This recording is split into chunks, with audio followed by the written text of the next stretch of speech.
Good morning, ladies and gentlemen. Welcome back here to the full story on WYAB 103.9 on this very cold and wet Friday. Always the best two combinations you can have for weather, cold and wet. It's the reason I hate snow. Luckily, we've been down here in Mississippi, we've been lucky not to have any snow. Snow, again, is the worst type of precipitation there is, despite much of the country being engulfed in snow the last week, I guess, or last week or so. Luckily, we've been avoiding that, but it has gotten both cold and wet, which is, again, the worst two combinations. But I guess cold and wet is better than the wildfires that are going on in California still today. And that's going to be our first story that we're going to talk about this morning is the wildfires, the growing, how it's still going pretty much out of control there. What we're going to do is we're going to talk about how it's grown as well as as well as now it's very funny, the liberal elite down there. This has affected a lot of Hollywood and the stars. A lot of their houses have been affected, and how their tone has changed a little bit now that's affecting them. Now they're starting to see the failures of the Democratic Party. Of course, lucky for them, they can easily move out of there, unlike several other people who've lived there for their whole lives or for generations who can't easily move. They just don't have the money to. But it's funny how they're starting to see that, and how the cracks maybe start showing in the Gavin Newsom government. We're also going to talk about this morning. We're going to move to the Donald Trump hearing, which is going on regardless today, after the Supreme Court rejected a bid from his attorneys to try to delay that sentencing. So that will go forward today. We're going to discuss that. And also, we're going to talk a little bit about TikTok and the TikTok ban that's also going in front of the courts today as well. So, big day in the courts while Southern California burns. So, like I said, a lot of stuff going on throughout the country. So we have a lot to cover. If you want to call in at any time during the show or during the break, number 601-879-0002. But we'll go ahead and take our first break right here. When we get back, we'll get right into the California wildfires. So keep it tuned here to the full story on WYAB 103.9. All right, ladies and gentlemen, welcome back here to the full story on WYAB 103.9. Sorry, I was you could call a little bit there of the fire chief. I was getting the video ready to play for you guys. It's sounding kind of interesting with the music in the background. If you're on the live stream, obviously you don't hear the music lead in that goes in there. But I do want to I want to move now to the California wildfires, and it is like I said, it's still continuing to grow, as the two biggest wildfires ravaging the Los Angeles area have killed at least 10 people and burned more than 10,000 homes and other structures, officials said, as they urged more people to heed evacuation orders after a new blaze ignited and quickly grew. So the Kenneth Fire started in the late Thursday afternoon in the San Fernando Valley, just 2 miles from a school serving as a shelter for evacuees from another fire. It moved into neighboring Ventura County, but a large and aggressive response by firefighters stopped the flames from spreading. And I wanted to just share with, if you're on the live stream, you can. I'll just have it move through some of these photos that is that's coming from the that's coming from this. It's kind of crazy to see some of these images. As you can see, just the devastation that's starting to go through, and these are AP images, by the way. That is absolutely just going through the how devastating it's getting, and the emotional toll that it's taking of people. So about 400 firefighters have remained on scene overnight to guard against the fire flaring up. And only hours before the Kenneth Fire roared to life, officials expressed encouragement after firefighters, aided by calmer winds and help from crews from outside the state, saw the first signs of successfully beating back part of the devastating wildfires. The level of devastation is jarring, even in a state that has grown to being used to massive wildfires. A large portion of scenic Pacific Palisades has been obliterated. Dozens of blocks in the seaside neighborhood were flattened to smoldering rubble, and in neighboring Malibu, blackened palm strands were all that was left above debris where oceanfront homes once stood. And again, you're seeing some of those images here on the live stream if you're watching it there. At least 5 churches, a synagogue, 7 schools, 2 libraries, boutiques, bars, restaurants, banks, and groceries have been burned. So too with a Will Rogers Western Ranch House and Topanga Ranch Motel, local landmarks dating back to the 1920s. The government has not yet released figures on the cost of the damage or specifics about how many structures were burned. However, AccuWeather, a private company that provides data on weather and its impact, on Thursday increased its estimate of damage and economic loss to $135 to $150 billion. That's billion with a B. I wonder how all those Democrats are thinking now about sending those hundreds of billions of dollars to Ukraine instead of our own country, as our own country faces, again, potentially hundreds, and it's still going. This is nowhere near getting contained at this point. So if it's already at 130 to 150, you could easily double that by the time it's over. And you start to wonder about the hundreds of billions we send over to Ukraine. Firefighters made significant gains Thursday at slowing the spread of the major fires, but containment remained far out of reach. Crews also knocked down a blaze in the Hollywood Hills with the help of water drops from aircraft, allowing an evacuation to be lifted Thursday. The fire that sparked late Wednesday near the heart of the entertainment industry came perilously close to igniting the famed Hollywood Bowl outdoor concert venue. And it's always good to know that the Hollywood area is safe. They have made it the Hollywood Hills. It's so funny how they somehow managed to get a big plane with water to Hollywood Hills, while some of these other places didn't get that as soon. But sharing some of the images here. Again, you can see in the Pacific Palisades neighborhood, it's completely flattened. It looked like a bomb had gone through there. It's reminds me a lot seeing it next to the palm trees and the beach. It reminds me a lot of the Lahaina fire in Maui just a couple years ago, which also just completely leveled all those homes. So crews also knocked down. Oh, sorry, I talked about the blaze. Of the 10 deaths so far, Los Angeles Fire Chief Kristen Crawley confirmed 2 were in the Palisades fire. County officials said the Eaton fire had killed 5. Cadaver dogs and crews are searching through rubble to see if there are more victims. And there's undoubtedly, unfortunately, probably going to be more because a lot of this stuff is still smoldering. It still has hot coals. So it may be a long time before we get to go in there to get the full extent of how much human life has been taken from this. And unfortunately, for a lot of these, you're not even going to learn until much later. As for a lot of people, it burns so hot, there's not going to be much remains left. This is an interesting and sad part, but 2 of the dead were Anthony Mitchell, a 67-year-old amputee, and his son Justin, who had cerebral palsy. They were waiting for an ambulance to come and did not make it to safety when the flames roared through. Mitchell's daughter, Hajim White, told the Washington Post about that unfortunate story. Because again, it's a lot of times it's the people who aren't able like that to be able to move, to be able to get out of the way.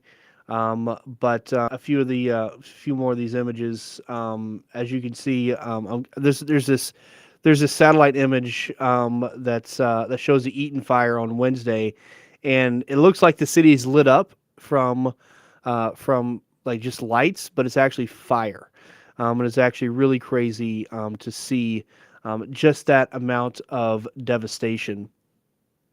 So I'm gonna move off of that now. And I want to just briefly play from the the firefighters down there, some of the captains, about what they're saying, how much of that fire is contained. So this is them there.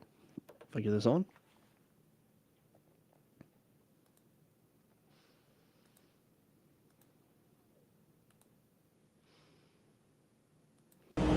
So just again, it's preliminary and it's absolutely going to change. But as of right now, and we stated this yesterday, we do have confirmed 5 deaths between Palisades and the Eaton fire. But that number again is going to change as more information comes in and when we start to get into the damaged area. So the Eaton fire is now estimated to be 13,690 acres. It's grown since our morning press conference because the fire is making a run towards the historic Mount Wilson area. We are still at 0% containment, but we now have a better estimation of the number of fire personnel assigned to the incident. We're now at 1,527 personnel assigned, and like this morning, additional mutual aid resources to continue to arrive to assist in the firefight. We have had approximately 400 National Guard members throughout the state ready to support us, and as I just stated, they will be coming in. Our goal is to attempt to implement a curfew within the specific impacted areas around the 2 fire areas, both for Palisades and Eaton. As we work through the legal process to get that done, the goal is to try and implement it tonight. If we're not able to do that, that may happen maybe by tomorrow night. So there you see, it's just the amount of destruction, how many acres is being destroyed there. And it's just looking at also putting in a curfew, getting those people out is going to be such a big deal. But that turns to the next thing is, how has this thing been started? How has what exactly went on?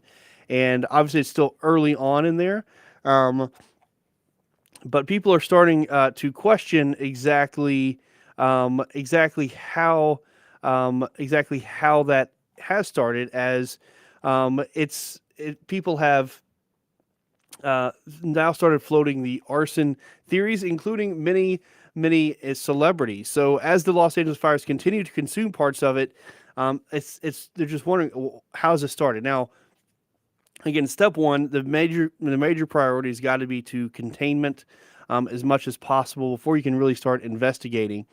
But authorities have deployed arson investigators to the Pacific Palisades area to determine the origin of the blaze. Los Angeles Fire Chief Kristen Crawley said yesterday that the cause of the fire remains unknown and it continues to be under active investigation. But several celebrities are going ahead and calling it arson. So Henry Winkler, also known as Alphonse, says there's an arsonist here in L.A. May you be beaten, you unrecognizable. Sorry, that's bad English by Henry Winkler there, trying to weed his treat. May you be beaten unrecognizable. It should be like a little sick there. Maybe beaten unrecognizable, the pain you have caused. Actress Allison Sweeney responded, agreed. Singer Chris Brown, who's known to beat people up, speaking about people up, especially women, took to Instagram stories on Thursday and wrote, "Someone starting these fires, crap, don't add up." Dancing with the Stars pro Peter Murgatroyd, I can't say that, shared a tweet that was originally posted by political and cultural personality Xavier DeRusso that reads, "Los Angeles, Southern California, there are at least 5 men going around in ski masks starting fires. Keep an eye out." And so, like I said, you're gonna get a lot of information about this as it comes in. As people are looking to blame, in Hawaii, what started the Lahaina fires in Hawaii was poor electrical grid. The Hawaiian Electric Company had a poor electrical grid, which then started the fires. Again, Southern California though is known for its It's known for its fires. It's had these wildfires in the past, but this one is large even by that imagination. So whether that has to do with the dryness, you add to the fact of the water issues that we talked about yesterday, the water pressure issues. There have been several things that the government passed to try to improve water pressure issues that the people there have paid for with reservoirs and things like that. What happened to that money? What happened to those projects? Unknown. And because it's the California is completely run by liberals from the bottom all the way up, especially in this area, you're never going to have a truthful investigation unless there's a federal investigation. And hopefully Trump will do such a thing when he gets into office. That's one bad thing that's for them, is that Trump's coming in office in just a few days, and so he can, if we're talking about arson or things like that, he can deploy. He can deploy the FBI. He can deploy other investigative agencies to try and to have a federal investigation, something that's separate, especially if the government itself could be responsible for it. And whether it's criminally responsible or not, it's a different story. But there's no doubt that there's been a lot of money that has been completely wasted in that state by liberal policies that definitely hasn't done anything to help this. Or to try to prevent this. Now, I'm not saying that this could have ever been prevented. I never want to reach out there and say, hey, a politician could stop this, right? Could have stopped this. I don't think we're all that powerful. As I said yesterday, nature is a completely awesome force, and there's not much you can do about it. We're not that all powerful as humans. So even though we like to think we are, and some things, natural disasters just happen. Like I said, the question is going to be in the response and how, if anything could have mitigated it, and if that could, why wasn't those mitigation efforts in place beforehand? Or were those mitigation efforts put in place, but they weren't funded, or money was diverted elsewhere? Those are the types of things politically you have to look at. But there'll be no accountability. It is California. They keep voting in the same people. So it's going to be the continuously same thing over and over again. It looks like we got a call coming in here. We got some time a little bit of time to take that. You on the full story? Good morning. My name is William. A little background. I'm a volunteer firefighter and also a truck driver. Okay. Spends pretty much every other week out in California. So I wanted to throw a couple of things out here. First off, the reason this fire is so bad, the geography. You've got mountains just to the east of L.A., about 1.5 miles, 10,000 feet tall. So you've had all this wind coming over the top of those mountains after it's come through the desert and basically been dried out. When it drops down from those mountains, it's got to drop 1.5 miles before it gets to the coast. Wow. So it's going to speed up. It's naturally dry. So just perfect conditions, kind of like Katrina back in the day. But the biggest thing I wanted to bring up, since I hear a lot of local politics out there. Yeah. Recently, L.A. County cut the fire department's budget by $17 million to go to other feel-good programs, if you will. Yeah. And to top it off, something that's not really made the national news is about 1.5 years ago, L.A. County also donated all their extra firefighting equipment, turnout gear, this, that, and the other they had in storage to Ukraine. Really? So, yeah. Wow. So it's coming back. It's a bad disaster, yes. Prayers for all the people affected, the first responders. I was out there 2 days ago, coming through Texas now, right before it started. Yeah. And I drive through that area on the 101 all the time. I can't imagine when I get back out there. But oh, man. there's not a lot that could have been done to prevent this, but there is a lot that should not have been cut, that should not have been, hey, we've got extra equipment. You don't take your prep food storage and go give it all away. Well, yeah, And I mean, that's basically what they did. and it's interesting you say that because, I mentioned Ukraine just a little bit earlier. These liberals have been all for Ukraine, all doing that to how much extent now, right? To the fact that now it's costing lives. Right. And, the Los Angeles County, as you said, to me, like you said, you couldn't probably have prevented it, but how you're mitigating it if you don't have those resources, and they've purposely hurt those resources for whatever their own little political agenda has, now it's cost lives. And that's what someone has to be accountable for. Yeah. Speaking of Hollywood earlier, I was reading one of the, we'll call them celebrities or whatever. made a comment. This is not climate change. This is us not being prepared. Yeah. And usually when we hear about a fire in California, climate change is climate change that. No, it's the conditions there are natural for fires, as you mentioned earlier. Yeah. And this, much like Katrina, this was a perfect storm with those 40, 50-mile-an-hour dry winds. Yeah, those Santa Ana literally winds. Think of a leaf blower on a campfire. Yeah. And that's basically what they've got out there right now. So. Absolutely. But, we really appreciate your insight, sir. When are you heading back? You heading back there anytime soon? I am. I've got to be in Biloxi about 3:00 this afternoon, and then I am coming home. Well, I tell you, after about 2 weeks out. I tell you, call back in next week. I'd love to hear about any kind of update you have on what you saw out there. Yeah, absolutely. I'm actually going to the inauguration this coming Monday, so I won't be back out there until about a week and a half. But yeah, I'm gladly. I'm interested to get back out there myself because, like I said, I came down out of Gilroy, which is just south of San Francisco on the 101 a few days ago, and through Hollywood Hills on the 101, Thousand Oaks, that whole area. I pick up and deliver out there all the time, so it's going to be interesting. I'll grab some photos and email them to you firsthand. Yeah, please do. The fullstoryfm@gmail.com, regulatorsproductions.com, either one of those. We love to hear from everybody. I'd love to see those. I'd love to share them with our listeners as well. So I really appreciate your phone call, sir. Absolutely. Y'all have a great afternoon. You too, and stay safe. All right. Bye-bye. All right. Excellent firsthand account there. Love to hear those kind of things, those kind of phone calls come through. And that's very interesting. I'm going to do some more research on what he said about the handing over equipment to Ukraine. Because that would not surprise me one single bit, not even a little bit.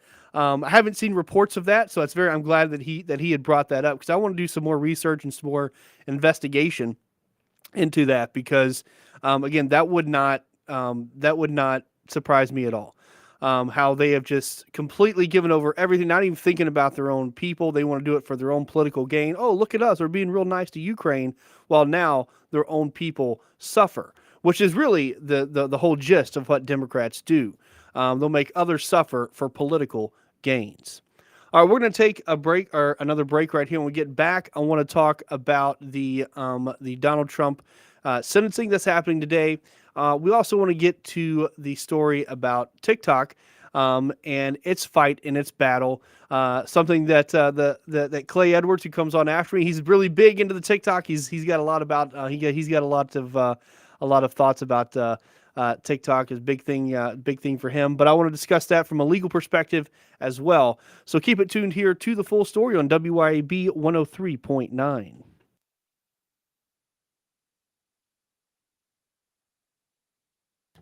All right, ladies and gentlemen, welcome back here to The Full Story on WYAB 103.9 as we get to our next story. Obviously, we are just now 10 days from the from inauguration. So it is rapidly approaching. And the one thing that's going to happen before then, though, is Donald Trump will be sentenced in the political persecution, which was the case in Manhattan. And so in a singular moment in U.S. history, President-elect Donald Trump faces sentencing Friday for his New York hush money conviction after the nation's highest court refused to intervene. So a sharply divided Supreme Court yesterday rejected President-elect Donald Trump's final bid to put his New York hush money case on hold, clearing the way for him to be sentenced for the felony crimes days before he returns to the presidency. The court's 5-4 order allows Judge Juan M. Merkin to impose a sentence Friday on Trump, who was convicted in what prosecutors called an attempt to cover up a hush money payment to Stormy Daniels. Of course, Trump has always denied any liaison with Daniels or any wrongdoing. So Chief Justice John Roberts and Justice Amy Coney Barrett being a Trump appointee, joined with the court's 3 liberals in rejecting his emergency motion. The majority found his sentencing wouldn't be an insurmountable burden during the presidential transition, since Merkin has indicated that he won't give Trump jail time, fines, or probation. Trump's attorneys had asked the sentencing to be delayed as he appeals the verdict, but the majority of justices found his arguments can be handled as part of the regular appeals process. And so Justice Clarence Thomas, Samuel Alito, Neil Gorsuch, and Brett Kavanaugh were the judges who ruled that the could be delayed. Now, Trump says he respects the high court's order and will pursue an appeal that could hold up and that could end up before the high court again. In fact, I say it will end up before the high court again. He said, I respect the court's opinion. I think it was actually a very good opinion for us because you saw what they said, but they invited the appeal, and the appeal is on a bigger issue. So we'll see how it works out.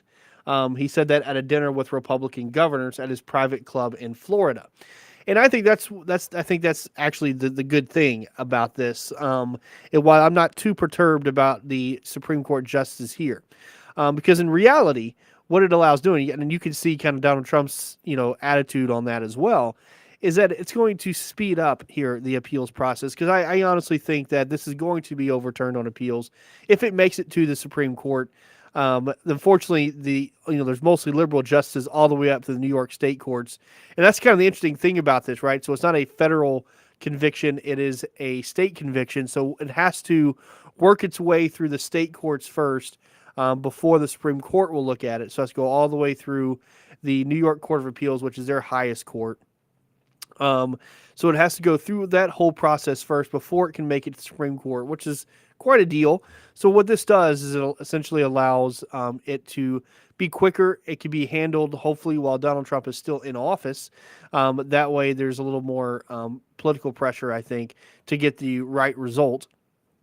So to me, that's why I'm not too perturbed by it, because we had done this, then it would have been delayed until Trump is out of office, and at that point, Trump has no sway. There's no authority there. I mean, I guess in one way, from a legal standpoint, that's maybe a reason why you'd want to delay it as a judge, is so, hey, get it to when he's after this. There is no look of impropriety, I guess. It could be an argument of why it needs to be there, from an argument neither side made, or really, because I don't think either side wanted to argue that, because the Trump attorneys didn't want to argue that, because that would assume that Trump would have a kind of a finger on the scale of justice, and so they're not going to admit that.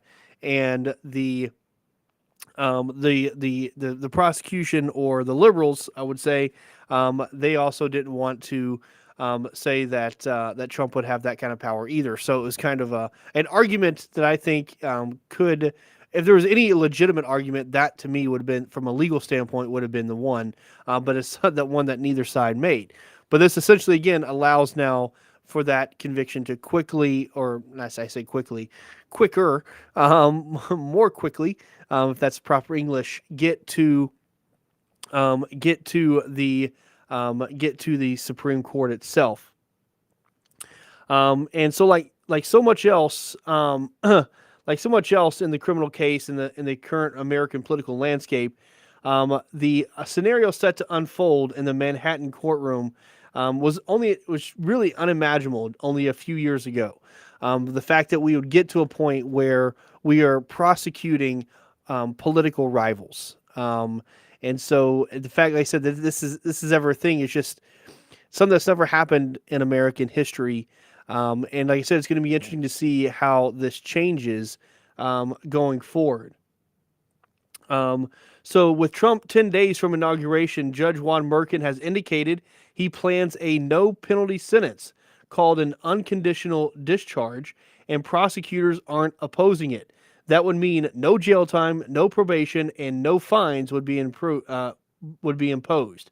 But of course, nothing is final until Friday's proceeding is done. So essentially, he gets no punishment, which to me, again, this is why I think Merkin wanted to get it done with too, so he could say he gives him no punishment. And which to me says, which I think underscores that this is political itself. Because if you're going to give no sentence, then there's no wrong done. This was just political. This is purely political. But I mean, bottom line, because you don't prosecute someone and not have any kind of punishment. It's like, yep, we got the conviction.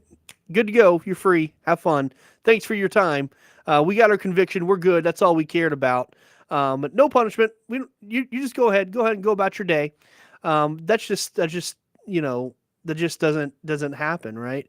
Unless there's some really, really extreme extenuating or mitigating circumstances to a crime. I mean, it does exist, right? It does, as I said, The unconditional discharge does exist. It does happen, right, in other cases. But usually that's when there's extreme extenuation and mitigation, really extenuating circumstances. So imagine something that doesn't quite lead to a complete innocence in doing a crime, but like I said, the factors themselves are so extenuating that we're going to let the person go. I'm going to give an extreme example, but say for instance, a woman who's been consistently abused and or raped by her partner, and one day she just had enough and she just went in there and shot him. Right? Obviously, it's murder. She wasn't then currently under threat, so there's not a self-defense plea or self-defense defense that could apply. I mean, you would argue it if you're a defense attorney, obviously. You would try to first go with that hey, she was always under threat. It could have happened any time. You could always do that. But for whatever reason, legally, the jury didn't believe you. And the judge's like, hey, this is like, she was put through hell here. She was living in a prison for however many years. I'm not saying the judge won't say the guy deserved it, but the guy deserved it. So they're gonna say, hey, we're gonna let her go about her day, or nothing else. Maybe just put her on probation. But that would be an extreme circumstance that I can think of just off the top of my head. But this case, right? The extenuating circumstance in this case is that it was made up.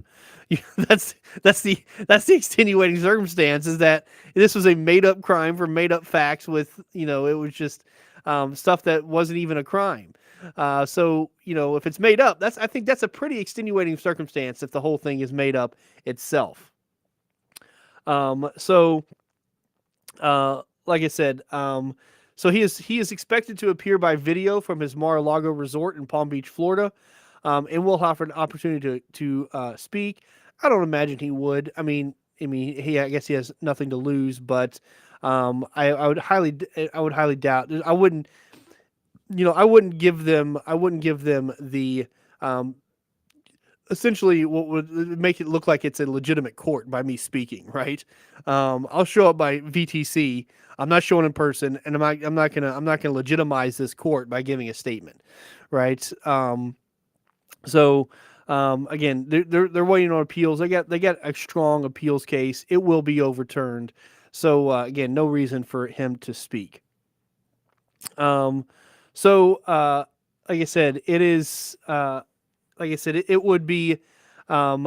He's doing this unconditional discharge to avoid the constitutional issues that would arise if he imposed a penalty that overlapped with Trump's presidency, which is essentially, again, why the Supreme Court said he'd go through, because the judge has indicated that this is what's going to happen. So the judge is pretty much going to have to do it.